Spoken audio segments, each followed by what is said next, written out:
Hello नमस्कार, मी प्रतिभा तुम्हाला सर्वांचं स्वागत करते आपल्या चॅनलवर। तर आजचा दिवस तुम्हाला खूप छान सुंदर जाऊन तुमच्या मनातील सर्व इच्छा पूर्ण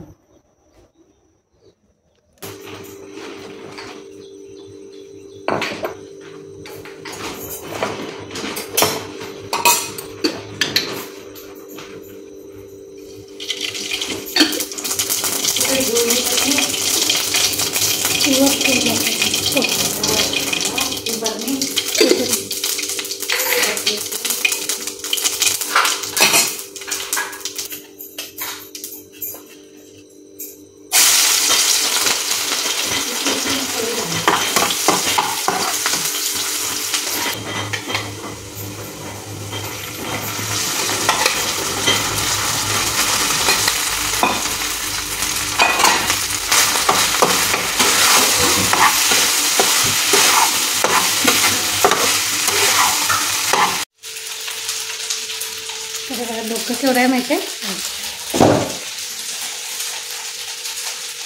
बाहेर दिसते अजून पण कणिक धुकं आहे, पण ह्या धुक्याला आजच्या धुक्याला कणी उष्मा आहे। इतर वेळी कसं धुकं असलं की गारवा पण हवेत असतो, तर आज तसं नाही, आज थंडी नाही, आज गरमी आहे, म्हणजे उष्मा आहे ह्या धुक्याला। चहा झालेला आहे, इथे घेवड्याची शेंग करणार आहे भाजीसाठी, आणि इथे रात्रीचा भात शिल्लक होता, माझं नाश्त्याला काही वेगळं नाही केलं, भातच फोडणीला गेलेलं आहे। मस्तपैकी आपला गावचा नाश्ता तयार झालेला आहे, फोडणीचा भात।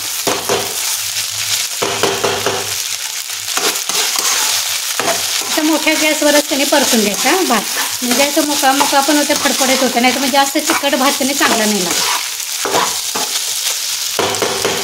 असं पसरट कढई किंवा तव्यामध्येच भात कधी पण फोडणीला टाका। देवपूजा पण झालेली आहे आता, अगदी छोटासा देवर आहे माझा, थोडेच देव आहेत। नाश्त्याची भांडी पण झालेली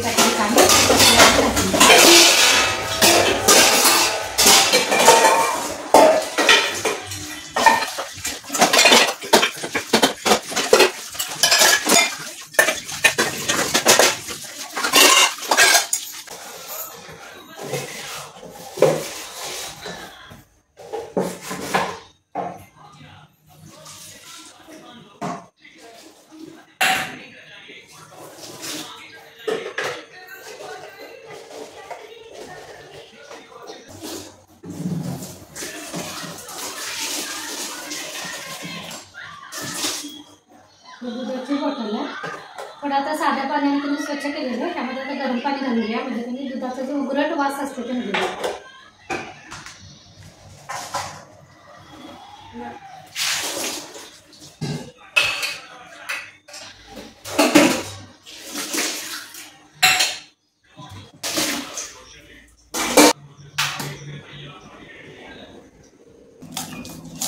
चला आता घेवड्याची भाजी कधी फोडणीला टाकाय, त्यासाठी कांदा आणि इथे कोथिंबीर घेतलेली आहे।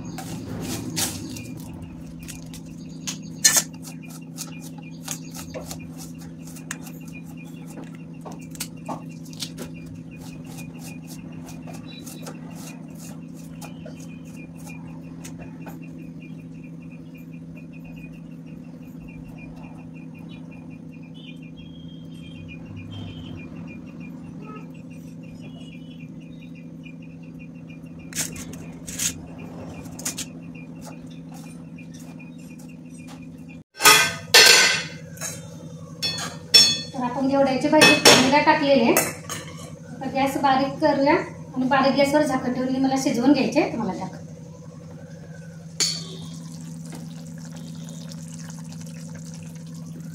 हा कणी देवाला म्हणजे दर अमावस्याला कणी तो नारळ कळशीमध्ये ठेवलाय कणी ते कुलस्वामीच्या नावानं पुजते, तर दर अमावस्याला आम्ही तो बदलतोय। तर हा जुना नारळ आहे कणी तो वाढवूया, म्हणजे भाजीमध्ये वगैरे घालायला पण बरं पडतंय। तर भाजीमध्ये ओलं खोबरं थोडंसं किसून टाकलेलं आहे मी, बघूया भाजी झाली त्या भाजी टाकलेली आहे तुम्हाला दाखवते। हे बघा आपली घेवड्याची भाजी तयार झालेली आहे। ह्याचं छोटं बकल मी भाजीमध्ये टाकलेलं आहे, हे मोठं बकल असंच ठेवलं कणी आतून असं बुरशी आल्यासारखं होतं, त्यामुळे मी किसून कणी असंच फ्रीजमध्ये ठेवणार आहे।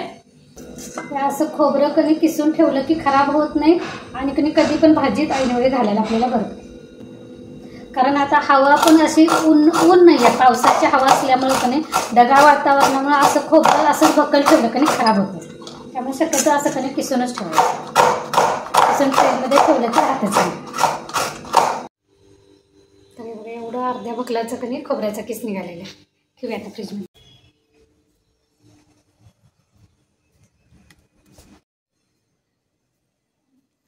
काय वाचत बसलेस?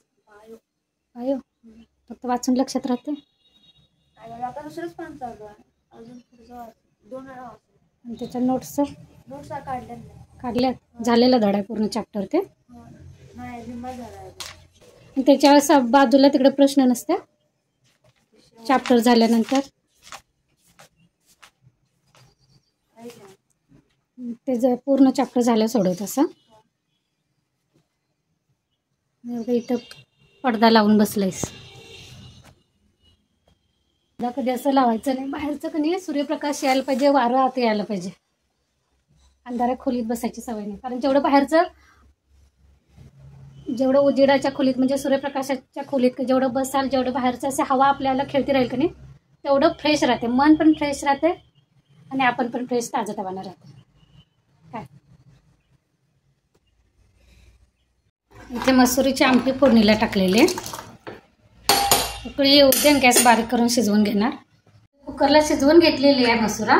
फक्त आता कमी आमटीत शिजवायचे 5 मिनिट. गॅस मोठाच ठेवते, पगी ठेवूया म्हणजे उतू जाणार नाही. आणि इकडे चपातीला पीठ मळून घेऊ.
चपातीचं पीठ मळून झालेलं आहे. शेवटी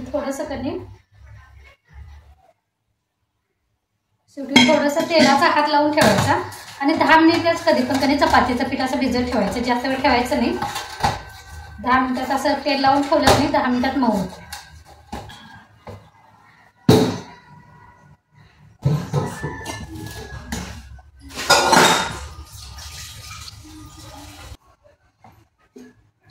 तेल संपलेलं आहे. या पातेल्यामध्ये काढते म्हणजे बॉटलमध्ये ओतायला येत नाही डायरेक्ट.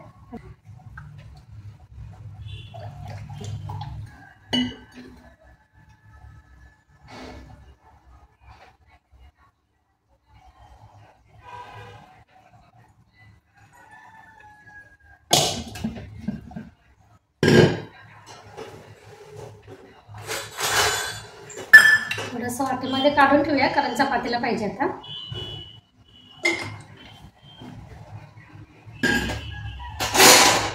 आणि पातेलं तेलाचं झाकून मी ठेवते म्हणजे संध्याकाळी भाजीला फोडणीला टाकायला बरं पडेल. आता आपल्या आमटी झालेलं थोडंसं मी आता ओलं खोबरं टाकते.